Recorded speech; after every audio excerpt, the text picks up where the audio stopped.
তোমার খাবার একটা জায়গায় 5টা খাও, কিন্তু গড়া নাতায় এই যে জিনিসটা নোংরা করতেছো, একে অন্য কেউ নিতে পারবে? কি আলু চাপ বাজেছিস? কিচ্ছু দেশনি হতে বেসন টেসন কিচ্ছু নেই তোর দোকানে। তুই কি একদম ফইন্নির দোকানদার? তোরে খাই আমার তো মুখটাই নষ্ট হয়ে গেল। দেখো, তুমি একটা সম্মানিত মান্যগণ্য লোকের ভাই বলে তোমার কিন্তু কিছু করছি না। তোমার জায়গায় অন্য কেউ থাকলেই এই পাপড় ভাজা তেল দেই চাও, এই পাপড় ভাজা তেল তোমার মুখে ফেলে মারতাম। ফাও লোক, রাখো ইনে, যাও ইনতে। তুই তো মেলা কথা করছিস, তোর কান গরম করে দিবান বলে একদম। হ্যাঁ, যা পারো করি না, দেখ পানি।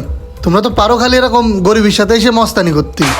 দাঁড়া, তুই মেলা বাড়িছিস, তোর ব্যবস্থা আমি করতেছি। মানে তুই কি বলতেছিস? এরকমই বেদবি করে ফেলাইছে?